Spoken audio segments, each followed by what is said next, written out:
காட்டில் பச்சை மரங்களும் நீல நீர்வழிகளும் பல்வேறு விலங்குகளும் மகிழ்ச்சியாக வாழ்ந்தனர். அந்த காட்டில் ஒரு பெரிய மான் குடும்பம் இருந்தது. அவர்களில் ஒருவனே சின்ன சிறிய மான் சிந்து. சிந்து மிகவும் அழகானவள். ஆனால் ஒரு விஷயத்தில் அவளுக்கு தன்னம்பிக்கை இல்லை, ஓடுவதில். சிந்து தினமும் மற்ற மான்களை பார்க்கும். அவை ஒன்று சேர்ந்து விளையாடும். வட்டமாக ஓடிக்கொண்டு சிரிப்பார்கள். ஆனால் சிந்து ஒரு பக்கத்தில் நிற்பாள். அவளால் வேகமாக ஓட முடியாது. ஒரு நாள் சிந்துவின் அம்மா அவளிடம் கேட்டார், அம்மா, சிந்து, நீ ஏன் எப்போதும் ஓட விளையாட மறுக்கிறாய்? உனக்கு பயமா? சிந்து வருந்திய முகத்துடன் சொன்னாள், சிந்து, ஆமம்மா, நான் எதுக்கும் ஒதுக்கி வைக்கப்பட்ட மாதிரி உணர்கிறேன். வேறு மான்கள் போல வேகமாக ஓட முடியாது. எல்லோரும் என்னை சிரிக்கிறார்கள். அம்மா அவளை மெல்ல சின்னமாக தழுவினார். என்னையும் பார், நானும் முதலில் பயந்தேன். ஆனால் முயற்சி செய்த பிறகுதான் இன்று நீ என் மகளாக பெருமைப்படுகிறாய். பயப்படாமல், ஒரு நாளும் தவறாமல் பயிற்சி செய். வெற்றி உன்னுடையது. அந்த வார்த்தைகள் சிந்துவின் மனதில் பதிந்துவிட்டது.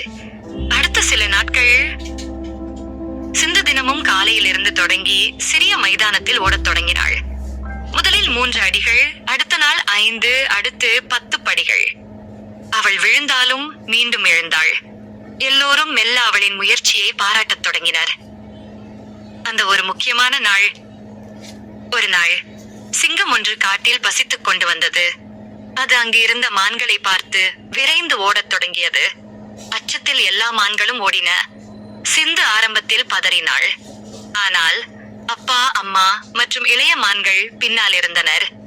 அவர்களை பாதுகாக்க வேண்டும் என்ற எண்ணம் சிந்துவை தள்ளியது. அவள் தன்னுடைய பயத்தை மறந்து அட்டகாசமாக ஓடினாள். மரங்களை தாண்டி, பாறைகளை தாண்டி, ஒரு பெரிய பள்ளத்தாக்கை கடந்து அங்கேயே சிங்கம் நின்றுவிட்டது. ஏனெனில் அவளால் அதை அடைய முடியவில்லை. அவ்வளவு வேகமாக சிந்து ஓடியது. மற்ற மான்கள் அனைவரும் மகிழ்ச்சியுடன் சிந்துவை சுட்டிக்காட்டினர். நம்மை காப்பாற்றியது சிந்துதான். அம்மா கண்களில் கண்ணீருடன் சிரித்தாள். நான் சொன்னது ஞாபகம் இருக்கிறதா? முயற்சி செய்தால் முடியாதது எதுவும் இல்லை. கதையின் நெறி, முயற்சியும் தன்னம்பிக்கையும் இருந்தால் தாழ்ந்தவனே உயர்ந்தவனாக மாற முடியும். ஸ்டோரி பிடிச்ச லைக் பண்ணுங்க, ஷேர் பண்ணுங்க, சப்ஸ்கிரைப் பண்ணுங்க சார், காமெண்ட் பண்ணுங்க. Thank you friends.